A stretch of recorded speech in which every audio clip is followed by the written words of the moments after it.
जानकारी है गाय के पूंछ के बाल की। और इस गाय के पूंछ के बाल से आप घर बैठे किस प्रकार नज़र टोना टोनका और इन सारी चीज़ों से बच सकते हैं घर बैठे।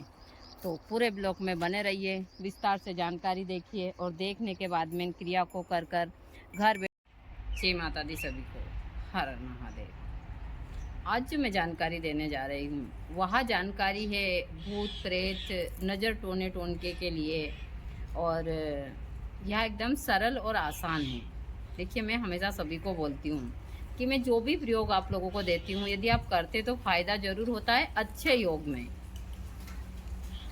चाहे मैं साधनाएं दूँ सारी चीज़ें, और सबकी मैं सब विधि सही सारी चीज़ें भी बताती हूँ, लेकिन उसके बाद भी लोग बाग ठगी के शिकार होते हैं। यह चीज़ें मैंने देखी है।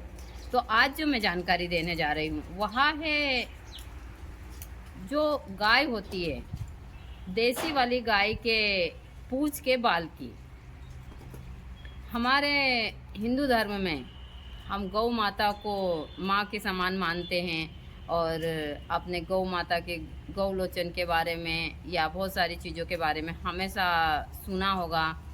लेकिन आज हमारी गौ माता की बहुत ही बुरी दुर्दशा है और वो हम लोगों के कारण ही है, क्योंकि हम लोगों ने ही उनकी इतनी बुरी दशा की है। तो इसके बारे में मैं और कभी बात करूंगी, लेकिन आज मैं आप लोगों को जो जानकारी देने जा रही हूँ वहाँ आप घर बैठे इस क्रिया को कर कर, यदि आपके घर में किसी को गलत एनर्जी है या भूत प्रेत बाधा है तो इस प्रयोग को ज़रूर कीजिएगा। एकदम सरल और आसान सा प्रयोग है। मैं पूरी विधि सहित आपको जानकारी दे देती हूँ। इस जानकारी को पूरी को आप प्राप्त कर कर और आराम से घर बैठे इन छोटी छोटी समस्याओं का समाधान आप कर सकते हैं, इधर उधर भटकने की बजाय। लेकिन हाँ, यह चीज़ें मैं हमेशा बोलती हूँ कि एक साधक होता है। अब हम साधक हैं, हमारे पास सारी चीज़ें स्वतः ही मिल जाती है और हमारा काम ही यही है कि हम बस इन्हीं कामों में लगे रहते हैं। अभी मैंने होली के ऊपर बहुत सारी वनस्पतियाँ ली और साधारण व्यक्ति को थोड़ी परेशानी आती है। तो यदि आप लोग इस काम को कर सकें, तो यदि छोटे बच्चे को नज़र लगी है, बड़े बच्चे को प्रेत बाधा है या फिर आपके घर में कुछ गलत एनर्जियां हैं, तो सिर्फ इसको रखने मात्र से ही वह गलत एनर्जियां नष्ट हो जाती है। लेकिन बहुत सारे लोग जानकारी तो देते हैं लेकिन पूरी विधि नहीं देते हैं, इसके कारण आप लोगों को फ़ायदा नहीं होता है। किसी भी चीज़ को अच्छे योग और अच्छे नक्षत्र में ही लिया जाता है, तभी जाकर वह काम करती है। ऐसे तो हम कहीं भी हमको गाय के बाल मिल जाएंगे सारी चीज़ें, लेकिन किस गाय के बाल होने चाहिए, किस गाय की पूंछ के बाल होने चाहिए, किस नक्षत्र में लेना चाहिए और किस प्रकार लेने चाहिए, फिर उनको विधि सहित कहाँ धारण करना चाहिए, गले में धारण करना है, घर में रखना है तो किस प्रकार से रखना है, सारी चीज़ें। और गौ माता के मैंने बहुत सारे प्रयोग बताए हैं जो सब एक से बढ़कर एक है, और इसके मैंने हजारों बार प्रयोग भी करे और सब सक्सेसफुल है। जैसे कि संतान प्राप्ति के लिए मैंने एक दिया था कि जो गौ माता सफ़ेद कलर की गौ माता यदि नंदी को जन्म देती है पहली बार, और उसके नालवे का मैंने अंदर वीडियो डाला है। वशीकरण के लिए मैंने गाय का दिया था और भी बहुत सारी चीज़ों के लिए मैंने गौ माता का दिया है, क्योंकि मैं ज़्यादातर इन्हीं चीज़ों पर काम करती हूँ। और मैं गौ माता की सबसे बड़ी प्रेमी हूँ, क्योंकि मुझे इन सारी जो भी प्राकृतिक चीज़ें, लेकिन गौ माता से मुझे बहुत लगाव है। पहले हमारे यहाँ पर ज़्यादा नहीं तो 15-16 गाय थी और सभी से मैं बहुत प्यार करती थी। लेकिन बहुत सारी चीज़ें, बहुत सारे किसानों के कारण और लोगों की थोड़ी सी फसल में जाती तो नुकसान करते और बहुत सारे विरोधी हो गए थे। इस कारण गुरुजी ने उन गायों को, सब रिश्तेदारों को, मैंने सबको रिश्तेदारों को ही दिया, किसी गाय को मैंने बेचा नहीं।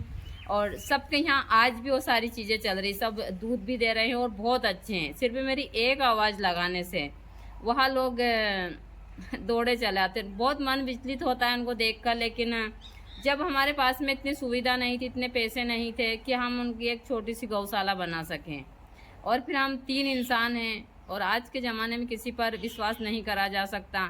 दूसरा, हम उतनी ही चीज़ें करें जिनका हम पालन पोषण कर सकते हैं। गुरुजी का यह कहना था कि हम 1-2 गौ माता की ही सेवा कर सकते हैं साधना के साथ साथ, हम ज़्यादा रखेंगे तो हम भी परेशान होंगे, इन गौ माता भी परेशान होगी और फिर इनका हमको जो दुष्परिणाम मिलेगा वो ख़राब है। तो इसके लिए हमने सभी को वहाँ गौ माताएँ दे दी। हमारे यहाँ ज़्यादा नहीं तो 10 साल इतनी सारी गौ माता रही है। हमने बहुत उस हिसाब से सारी चीज़ें की है। तो मैं आप लोगों को जानकारी दे देती हूँ आपको किस प्रकार और कौन सी गौ माता के यहाँ बाल लेने हैं और कब लेने हैं। यदि रवि पुष्प या गुरु पुष्प नक्षत्र है, अभी जैसे होली गई, अभी नवरात्रि आ रही है, आप इसमें भी ले सकते हैं नवमी के दिन। लेकिन एक दिन पहले आपको गौ माता के लिए चने की दाल भिगानी है दिन में। और जैसे कि रवि पुष्प नक्षत्र है तो आपको शनिवार के दिन चने की दाल भिगानी, इसमें थोड़ा सा गुड़ डालना है और गुड़ और चने लेकर आप काली गाय के पास में जाना है। काली गाय के पास में जाकर वह गुड़ चने उनको खिलाते हुए उनको प्रणाम कीजिए और कीजिए, हे देवी, हम आपकी जो शरीर की यह पूछ है, इसके बाल कल हमारी कुछ परेशानी है उसके लिए लेकर जाएंगे। आप अपनी शक्ति के साथ अपने इन बालों को हमको देने की कृपा करें। यह कहकर गौ माता के पैर छूकर वहाँ दाल और गुड़ गौ माता को खिलाकर घर आ जाइए। किसी को बताइए मत यह बातें। फिर जल्दी सूर्य उदय से पहले ब्रह्म मुहूर्त में जब रवि पुष्प हो या सूर्य ग्रहण या चंद्र ग्रहण में हो तो आप वहाँ गौ माता के पास जाइए, उनको प्रणाम कीजिए। प्रणाम कर कर आप कुछ ऐसी चीज़ें ले जाइए काटने के लिए, जैसे कैंची वगैरह कुछ भी ले जा सकते हैं आप। ज़्यादा नहीं तो गौ माता के 30-40 बाल को प्राप्त कर लीजिए, और ज़्यादा भी करे तो अच्छा कर इनको घर लाकर।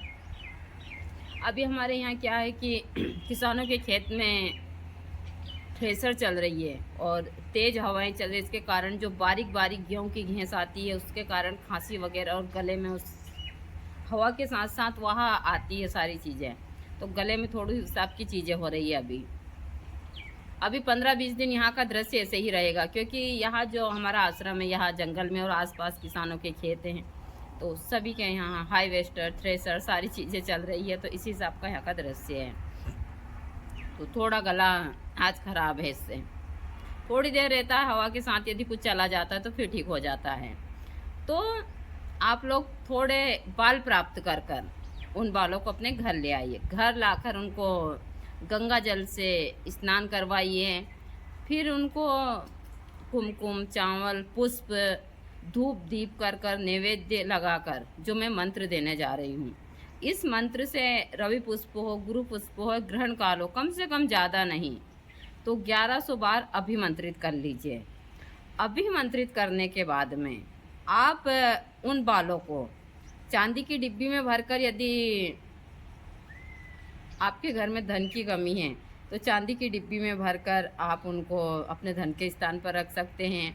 चांदी के ताबीज में भरकर आप अपने गले में भी धारण कर सकते हैं। जिस बच्चे को नज़र टोना टोनका लगता है उस बच्चे को भी यहाँ धारण करवा सकते हैं। दूसरा, चांदी की डब्बी में भरकर अपने धन के स्थान पर रखते हैं तो माँ लक्ष्मी की कभी कमी नहीं होती है। बच्चे को आप इन अभिमंत्रित किए हुए बालों को ताबीज में भरकर गले में धारण कर सकते हैं। बड़े लोग भी इसको चांदी के ताबीज में भरकर पहन सकते हैं उसी नक्षत्र में। दूसरा, जिस व्यक्ति को नज़र टोना टोनका लगा है उस व्यक्ति को गंगा जल से सूर्य उदय से पहले सोमवार के दिन स्नान करवा कर आप ज़्यादा नहीं तो उसका एक झाड़ू जैसा बनाइए और उससे ज़्यादा नहीं तो 21 बार झाड़ा लगा दीजिए आप क्रीम क्रीम के मंत्र बोलते हुए। यदि आपने यह क्रिया कर दी तो उस व्यक्ति के ऊपर से नज़र टोना टोनका सभी समाप्त हो जाएगा। देखिए, मैं हमेशा सरल और आसान से बहुत सारे प्रयोग देती रहती हूँ सभी भक्तों को। यदि सही तरीके से करते हैं तो फ़ायदा ज़रूर होता है। तो कर कर देखिएगा कि यह आसान और जो सरल सा तरीका है नज़र टोने टोन के सबके लिए। और यह यदि आपके घर में रहते ही हैं तो यह बहुत ही शुभ होते हैं। लेकिन अच्छे नक्षत्र में लिए हुए काले कलर की गाय की पूंछ के बाल ही काम आते हैं इन चीज़ों में। यह चीज़ें मैं हमेशा बोलती हूँ कि सही तरीके से लेते हैं तो काम आते हैं, वरना आप कितने ही परेशान होया करो, कितने ही बार ले लो, बहुत सारी चीज़ें हैं। और ये चीज़ें मैं हमेशा सभी को बोलती रहती हूँ कि सही तरीके से आप इन चीज़ों को करते हैं तभी जाकर फ़ायदा होता है। दूसरा, मैं हमेशा जानकारी देती हूँ वनस्पति, यह एक फल है और इस फल की खासियत यह है कि इसमें 108 दाने हैं, आप देख सकते हैं। यहाँ मैंने कल होली के दिन लिया है। यहाँ जितनी भी गलत ऊर्जा है उसके लिए मैं भक्त को विशेष तौर के ऊपर इसको देती हूँ। और यहाँ कई सालों से गुरुजी भी दे रहे हैं।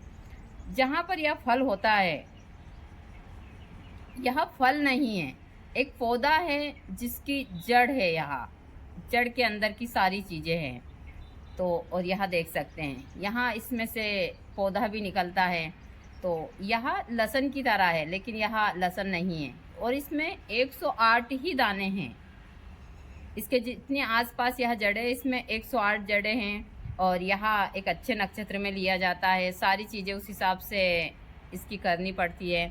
इसके बारे में मैं वीडियो आगे भी आप लोगों को बताऊंगी और जानकारी दूंगी वीडियो के माध्यम से। तो मैं हमेशा वनस्पति और तंत्र की आप लोगों को जानकारियाँ देती रहती हूँ। तो यदि आप सही तरीके से करते तो फ़ायदा ज़रूर होता है। दूसरा,